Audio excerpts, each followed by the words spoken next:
concludes my presentation. I want to thank you for working with both towns, and it's been a good process. Well, thank you very much. Thank you very much. I'll keep you informed on I how was it gonna say, I goes. look forward to keeping us posted with what's going on. Yeah, I've been sending daily reports. Awesome, thank you very much. Thank you.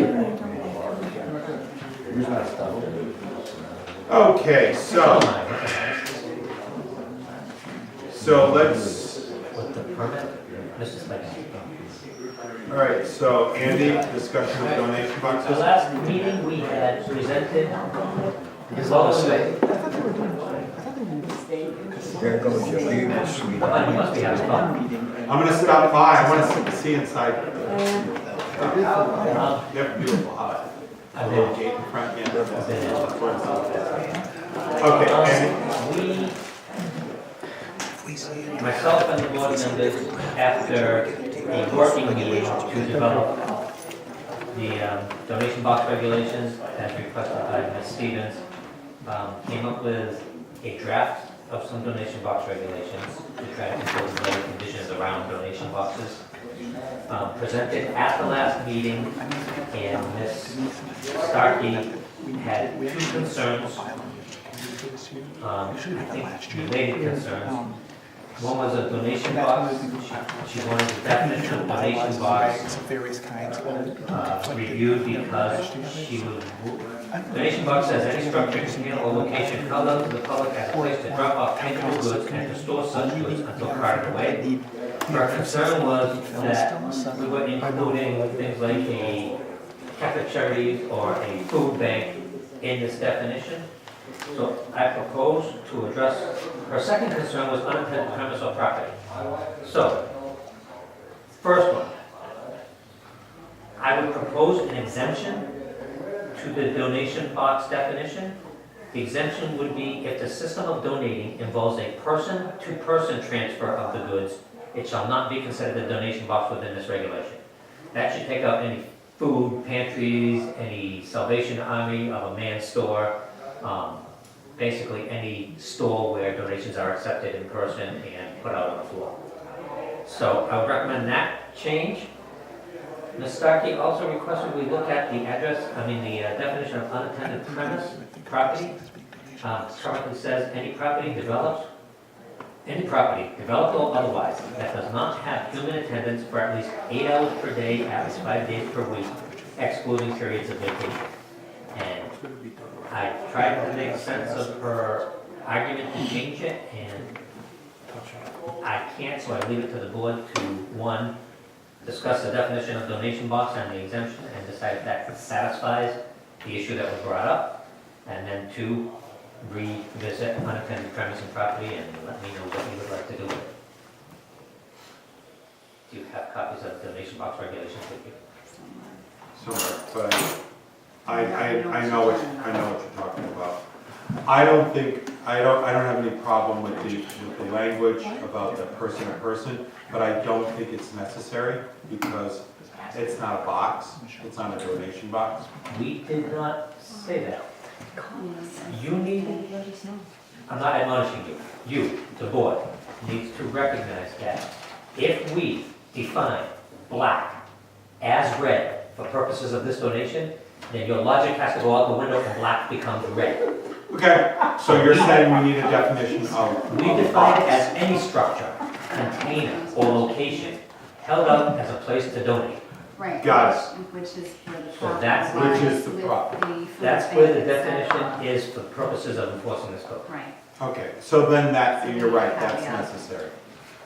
The original language for unattended you had was what? Unattended property, any property developed or otherwise, that does not have human attendance for at least 8 hours per day, at least 5 days per week, excluding periods of vacation. The intent during our working meeting of this was to not allow these donation boxes to have mountains of stuff, at least have a responsible party who regularly attends the property. The angst that was brought up was, what are we going to call an attended property? 8 hours a day, once a week, how often, what is the duration to make a property attended? Just a visit once a week? I mean, there's a million different ways to define it. I chose not to suggest an edit, because this is really on the board to decide what they want to do with the other 10. I'm perfectly fine with the way it is. I like the way it is, because what's that? I just think that it has to be on a property that's being used. If it's a store, you know, whatever business, that business is being occupied. I don't find it acceptable that maybe the property is visited for 5 minutes every day, because that means that it's visited, but it's not really monitored. You know, and so it has to be monitored by somebody. So I'm fine with your language. Are I you? was okay with that, the way that's stated. Just I leave have, it? Dave, you all set? You need a copy? No, I know it's somewhere in this pile. But I'm good with it. Welcome to my desk. But we've been looking at that for, we can almost, Almost as long as solid waste regs. so I'm fine with those changes. Okay, so I will incorporate those changes into the draft regulation. Tell me what you want to do with it. We have a finished product, I will turn it over to law and let the legal look at it and make sure it stands up to a law review. Do we want to schedule a hearing now, or do we want to get through with the solid waste and put this on for thereafter? Suggestion? After. After. So I will send it to legal. Let's I will not, send it to council for their comments. Again, comments only, the Board of Health has the full authority to adopt. Again, doesn't require a hearing. I will quit this town if you do not hold a hearing. well, I definitely would So- suggest holding a hearing, just because of things like what Gus has said. There are plenty of things that we overlook or we interpret, that somebody who's reading it with fresh eyes, you know, sees it, says, wait a minute, I read it this way. We just need to clarify, we need to make sure that happens before we chisel it. Okay. I will forward it to law, I will forward it to council, and then I will sit on it. I'll present you any proposed changes that legal suggests. I will forward you any comments from the council for your consideration in these laws. But we will, after that, sit on it, and unless there's significant changes, in which we'll vote on those changes at the next meeting or a future. But we'll sit on it until we get through the solid waste, which is turning to a fun one. Okay, all set? No, I lost my agenda, Review of fee schedule. which is easy to say.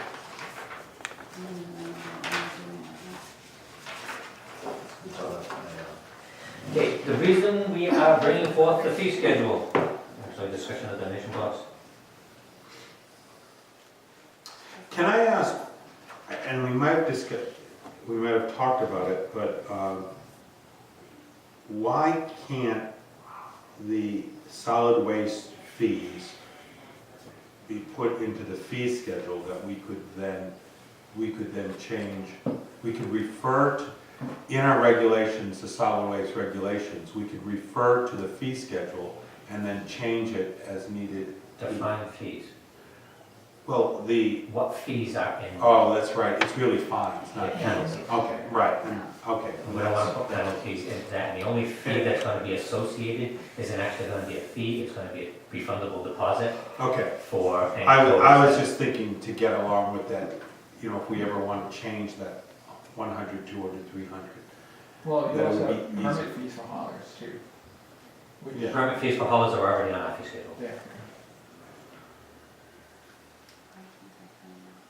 Okay, we brought forth the fee schedule because Ms. Starkey suggested that we should be looking at it, trying to sync it with the actual cost of committing some of these fees, of instituting some of these services. Sorry, my brain is working faster than my mouth. So also, in order to move forward with the donation boxes, we have to adopt a fee for permitting of donation boxes, because that is in the regulation. So, I proposed to you the fee schedule that was sent to you, I believe.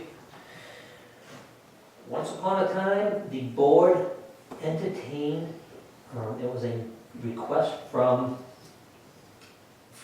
Complete Materials Management, because they get so many 10-wheeler trucks instead of 18-wheeler trucks. They came to the board and asked for a adjustment of fees for smaller trucks, and the board adopted it as a policy because we didn't have a hearing for the fees. If we're gonna open up the fees, I am suggesting that we add in that policy as an official part of the fees. Hauler of offensive material, small haulers, 10 or fewer wheels, $100 for the first truck, $50 for each additional truck. This is already something we practice because of the policy the board put in place. I'm just putting it in to officially make it part of the fee schedule. The other adjustment to the fee schedule I would recommend is a permit for locating donation boxes. And we have not talked about the cost of that permit yet. Additionally, the board wanted to discuss nonprofits, although at our last meeting, I believe the general attitude was that nonprofits will pay the same price as any other food vendor or a permit holder. And if they wanted relief from that, they could individually come to the board for waiver or a variance. So I will strike the line requiring nonprofits or addressing nonprofits. Ask the board what they feel is a fair fee for these donation boxes. What did you say the going rate was? No, it's not just gonna- I think you wanted to put $1 million on it, because they're obnoxious. I know, right? Yes, that too was shut down. If you're looking for my suggestion for a reasonable fee, I would not think that $100 is an outlandish fee. I was gonna say, is that kind of standard with a lot of The our issue- fees? The issue is, part of our intent is to keep the fees in line with the job of administrating those fees, and donation boxes tend to bring on enforcement action, and there's a lot of response time, so I wouldn't put it at $25, but $100 would be equivalent to 2 hours of effort for every single box. So I don't think that's outlandish, but I don't think that's also going to crush them. And how many do we have left? They are dwindling, because we are getting mean on them at the impetus of a driving force. Don't worry, I won't take the credit. You can. David? Okay. Yes, through the chair, do you have any other towns that have similar permits and what is their schedule? Spencer just adopted regulations for donation boxes. Spencer called me up and said, do you have regulations for donation boxes? I said, I have a draft that I just completed. He said, can you send them to me? So they essentially just adopted ours. Auburn He's looking at them now, yeah. Auburn was going to adopt them when I was there, and they were gonna adopt them under a zoning law. That fell through, and I believe they're readdressing it now. I think it's in front of their zoning review committee, yeah. So there's not a lot of these in the state, there's a couple of this. I did have a packet of them that I was working on when I drafted these regs. So I don't know what their fees are. So I would suggest that we have a hearing for the fee schedules. I agree, but we need to decide what we're going to be having the hearing on, so what do we want to set that fee at? Well, the thing is, we really set it at what we reasonably think, and then, you know, if during the hearing we get a huge, you know, outcry to say that should be higher, you know, then, you know, maybe we do it at that time. So, we get the $1 million, somebody else says $1 million. Bring on them. But, I mean, I think right now, we're just putting, we don't need to be perfect with it, because we may adjust it during, you know, as people give their input. So give me a number for consideration. 100. Dave? Wait, I can't call it. Dave, you want to call on Dave, please? Give him a number. Say something. I'd say $200. They got the whole year. You know, some of these fees are, you know, Oh, so I say something here, is our other board member, who's not here, brought this up. So one thing that I would recommend we do, because we needed to readjust all the fees in here, is wait for that board member to come back in here and discuss it with her. So we're all on the same sheet of music, even if we disagree, but we know what's going on. So if she's the one who brought it in, so I just recommend that we wait. We can at least do the recommendation and put that in there, but the rest of these fees, Okay. Just wait. These were, you had mentioned before, and I just want to be clear, these fees are in line pretty much with what other towns comparable to our size, didn't we had this discussion Kind of middle of the about road. that these probably really shouldn't be, most of these wouldn't be changed. Following our last meeting, I forwarded to all the board members a time study Right. that was conducted by, I think, 4 or 5 directors of public health. And literally it was just, let's sit down in my office in Auburn, everybody come on down, I'll buy the coffees, and let's discuss how long does this take you, how long does this take you. I would encourage the board to look at that time study compared to what we're charging. Assume approximately $50 an hour for our persons with benefits and everything. And apply that, and then look at it and say, I can't really charge $15,000 for a grocery store, to then bring it back into reality. Grocery stores are the ones that always screw this up. Grocery stores and summer camps. Summer camps? Summer camps are the most miserable things to inspect and to review. They are probably close to 11 or 12 hours. They take a long time. Grocery stores are potentially 5 to 6 hours of an initial inspection, plus another 2 hours of a re-inspection twice a year. So balance the time study against the dollars, and we'll give some serious discussion on what we think they should be without harpooning the businesses in town. So what's on the table right now is a suggestion by Mr. Day for 200. Tell me what to do, and you got board consensus. Second? All right, I'll second it. That's steep, though. All those in favor? And I'm not voting. I know you'd like to sometimes. Says yes. Can I recommend this not be a vote, because a vote is kind of binding? All right, just a recommendation. Yeah, come quickly. I want to get out of here Yes, before I 11. just want to make sure the board is aware of the fact that these donation boxes are also waste reduction devices. That if there are no, that the material that goes into these donation boxes, if there is no accessible donation boxes for people to use, they will most likely throw this material into the trash. We agree. We just want to make sure that they're not, that these aren't on empty lots filled with piles of stuff. That is the point. Just trying to make sure that it's attended. You have a place, you're running a reputable donation box, on a site that's monitored, fine, there's no problem there. You put it on an empty lot that nobody knows anything about, and mattresses get dumped on the side, you know what I'm talking about, that's the stuff. I want to move forward very, very quickly. I will email you guys all just an outline of the zombie thing, so we don't take 10 minutes with that. Is that okay? is that 500 pages too that I can print out? No, it's 1 page and it's 1 page, but we can save on that. Are you okay with that? Okay, and So what And is this zombie thing?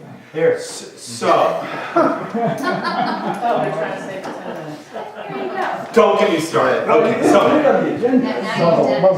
quickly. Hey, 5 minutes, wing it out, we can do Give this. them the. I like No, that's not happening. Give That's them the not, graphic novel. that, okay, stop. That's not good. Gus, quickly, no questions. No, because it will, I can All spend right, it just out. continue. Just let me, I gotta compose myself. Horribles parade, right? Okay, from Wells down to the common. In the schools, we're going to send out flyers at the school. I already got it approved with the superintendent and all that. that they're gonna be told that there's gonna be zombies at the common. So I've already contacted the student council and the theater group and all that, they're gonna be dressed as zombies. They're going to put stickers on these kids that says you've been infected with zombilitis. They're already gonna know that this is the game, and that you need to go to the inoculation center. We will be manning the zombie inoculation center, which will be, say, right on the common. And our inoculation kit consists of like a glow stick for the kids for Halloween safety, a flashlight, a little flyer about Halloween safety and mask and you know, walking and you know, safety with food and all that.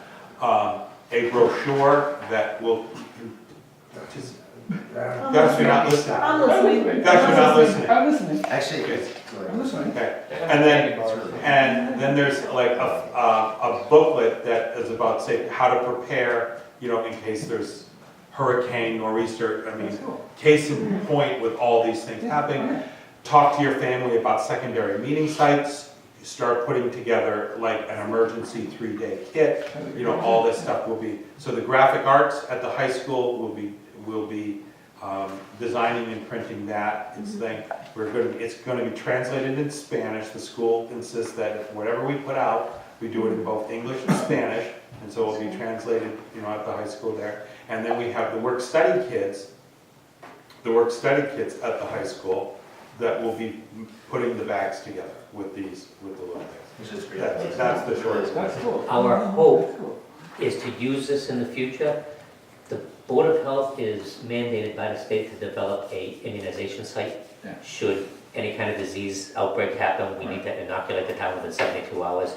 We hope in the future that zombieism can be our disease, and we can actually exercise our site. And the inoculation for the disease will actually happen at the EDS site, and the prophylaxis will be the bag of whatever we decide to do. So this will be a future. I'm showing up. We want to So, work. right, okay, we'll get, but Gus, also, like next year, Haunting me. right around in October is a perfect time to do flu inoculations. Yeah. And so we roll that in. We get with the kids, we have an inoculation, we do the training, we do the inoculation, we give kids safety things. It just becomes a thing that we do in Southbridge. All right, I was trying to avoid it, but okay. Tracy, you still here? Are you awake? Is it still Thursday? Oh, I You know, know. it's a I'm little. not sure. My wife, I think, just divorced me, so. So Dave, do you know what vegan zombies eat? What? Brains. Yeah. Now that's fun. I know you're tired, but that's fun. I need to point this out. At 7 o'clock, it wouldn't be, but not now yet. It's You got me. All right. All right, Okay. that's it. So last time I was here, I gave the board my regular update on the permits, as I always start with. And most of that update was about the permits that were being withdrawn, since the decision to bring the landfill to closure. But there was one that was left on that, and that was the motion for reconsideration, which was the site assignment process that had begun with DEP. So after our meeting with the town, the motion for reconsideration was officially withdrawn and recognized by DEP on the 14th of this month. So the motion for reconsideration has been officially withdrawn, which would bring the site assignment process to a close. So that really leaves, remember I had talked about that there was going to be 2 different CAD permits. We were going to do CAD permit 1, CAD permit 2.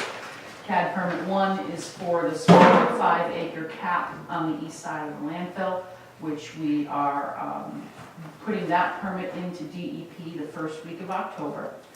And then that would be the cap that would be constructed next construction season, so out of the spring into the summer of next year. And then we would be following up with the larger second CAD or CAD 2 permit, which would be to cap the remainder. So right now there's 17.1 acres capped. We'll follow up with another 5 next year as we're bringing the landfill to its full capacity. And then that second CAD permit would be to then go and cap all of that area. You're saying CAD permit or CAD permit? CAD, Corrective Action Design, is the actual DEP permit that you apply for. but it's a CAD to put on a cap, so. It's a cat. So as far as permitting goes, that's really, that's all, that's gonna bring that update much smaller. And then the only other thing that I really had to talk with you about is that Household Has Waste Day is this last Saturday of this month on the 30th. And that will be from 9 to 1, same as we've always done. So we always encourage folks to come up and take advantage of that. And also a reminder to everyone that Southbridge Police always has a presence during that event. And they do take exception to folks who are not covering their loose loads. If we see folks coming in, we always tell them that it's not acceptable, that you need to be covering your loads, because the police department does follow up.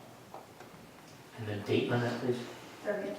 9:30, 17, 9 to 1. I know what.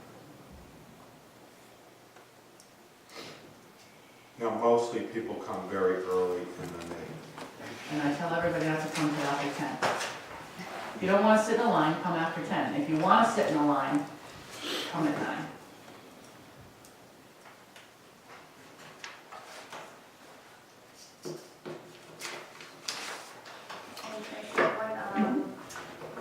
Oh, sorry, Dave, can I?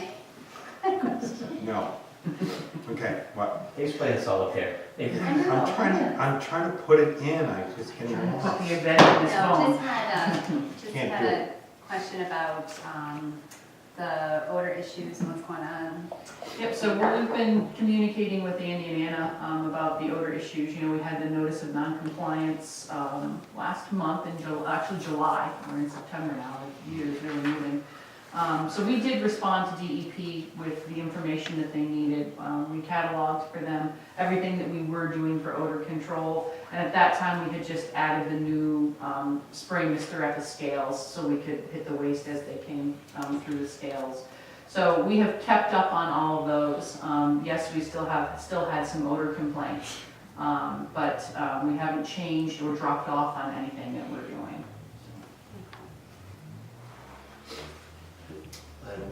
You guys had some drills, you guys were,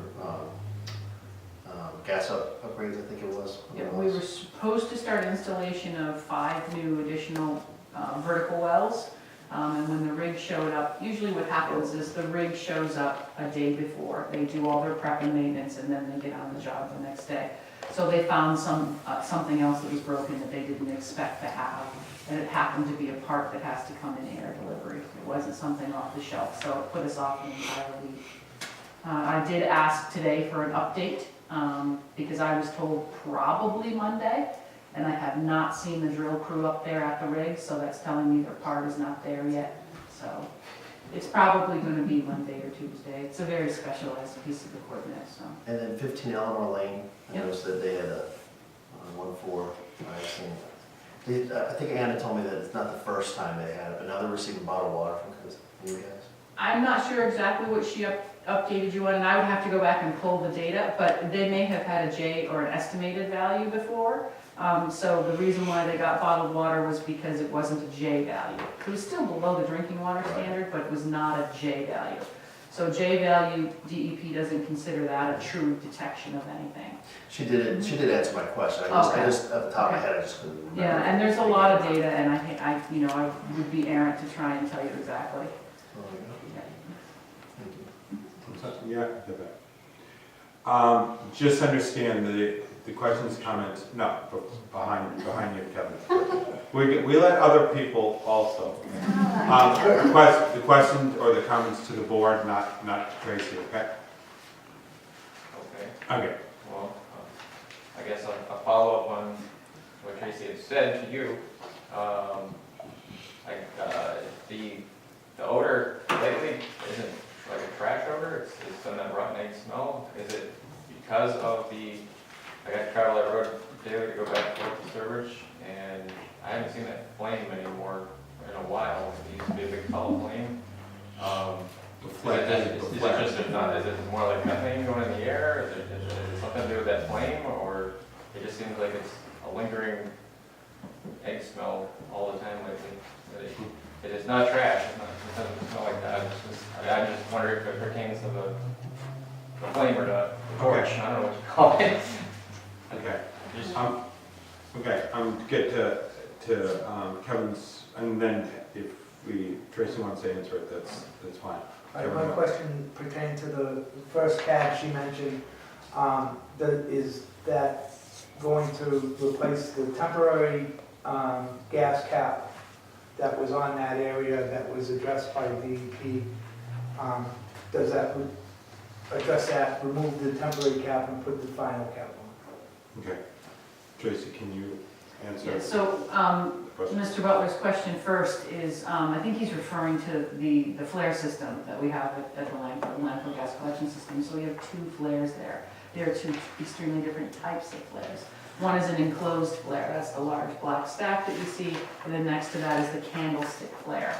So we're permitted to operate the engine in either of those 2 flares in any combination that we need to keep the system as efficient as possible. So we make operational decisions as to which ones we're going to run. The enclosed flares are primary combustion device for the flares. The engine, we prefer to use the engine always as our primary because it's a renewable energy. Then the enclosed flare has the larger capacity, so that would be our primary for the flares. That is in its name is an enclosed flare, so the flame really happens inside the tube, and you can at times see, you know, you might see a little bit of flame at the top, or you might see shadow of flame or what have you. The candlestick flare is just that, it would look like a candlestick. So if somebody wasn't knowledgeable of exactly how we were operating that day, they may see something different when they go by. But we are in full compliance with our air permit and are running it as efficiently as we can. And then Kevin had a question about the cap. That's exactly what it is. It's the Okay. removal of the temporary cap and put a final. So I did good by combining the 2 questions, right? Okay, all set? That's all I have. Unless the board had anything else, or Andy? Thank you. Health Director wants to table his comments. Not an option. Okay, MHOA this year is being held at Cape Cod. This is a very good training for local boards of health. MHOA is a Massachusetts Health, MHOA, Massachusetts Health Organizations Association. And they are very in tune to local public health, not big county public health, not statewide public health, it's local public health. We have it potentially funded, actually we have it funded by an outside source. The FEP group gets a grant, and within that grant we can attend certain trainings. This is one of them. But I have to send in a list of people and their responsibility to the EDS site by the 29th. So I need, if you are interested in attending, I need answers like now. Same here. I have the agendas. do you have this electronically? MHOA.org, All right, well, Massachusetts Health Officers Association.org. okay, because I'm gonna ask the superintendent. They would need to ask superintendent first thing in the morning, and you have to tell me like by 9 o'clock I'm in. tomorrow. I'm in too, Wait a minute, so sign you me said up. by when? You You can know. have that day, because I already have it. Take pity on me, I have to get all this paperwork done. It's a 3-day training, and you are obligated to attend a certain percentage, and I'll find out what that percentage of the emergency planning classes, but other than that, you can take whatever interest you have. Okay. All right. Is this only open to Board of Health? This is open to agents who have an active role in the EDS sites, Okay. emergency planning type stuff, for them, but it's only boards of health, I can't bring in a. No, I understand. I DPW. just was asking. So Dave, you attended? Yeah, I'll just try to find out tomorrow. Now, Andy, is this the same, it's that money, that's who paid first in Louisiana, right? Yep. Okay. Yeah, there's $40,000 that we get allowing education. So, this, I will put the names in, this has to go to the state for approval. And then if there's not enough slots, there's a certain criteria where people drop off, so. Okay. You all set there? Yeah, tobacco. Yeah. I went to a tobacco meeting and I just, only reason I put it on here was some things for your consideration. We have a youth access law. Very strong pushes in the states right now for probably 6 different types of youth access prevention or otherwise tobacco restrictions. Capping, much like a liquor, a town can say, we're only gonna give this many tobacco licenses. Makes tobacco licenses a whole lot more valuable, but it also limits the number of sites that they sell at, so therefore limiting access to the points of concern where people can buy them. Flavoring of tobacco. They want us to consider limiting flavored tobacco in any place where youths can have access. So you could have flavored tobacco in like a smoke shop, but you couldn't have them in the Cumberland Farms who sell cigarettes. Consideration for vape products. The Attorney General has adopted some regulations. We should look at those and see what we want to put into our regs.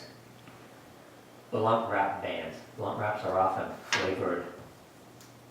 It's like rolling paper, except that it's true tobacco. And apparently it's a not real expensive and easy way for the kids to get a hold of tobacco product. They can use their lunch money. But is there not a minimum age to buy that stuff? There is a minimum age of tobacco product, but some towns are outlawing it. Sale of tobacco products in establishments that are otherwise dedicated to public health, such as pharmacies. Can we, And should this just be, should we just I'm have just an agenda? proposing these things for you guys to think about and see. I am not telling you we should adjust our regulations. My opinion, and I shouldn't be on the Board of Health because of this opinion, is a pharmacy is really a convenience store with a small section in back that sells prescription drugs. So why should we, again, regulating commerce and trade,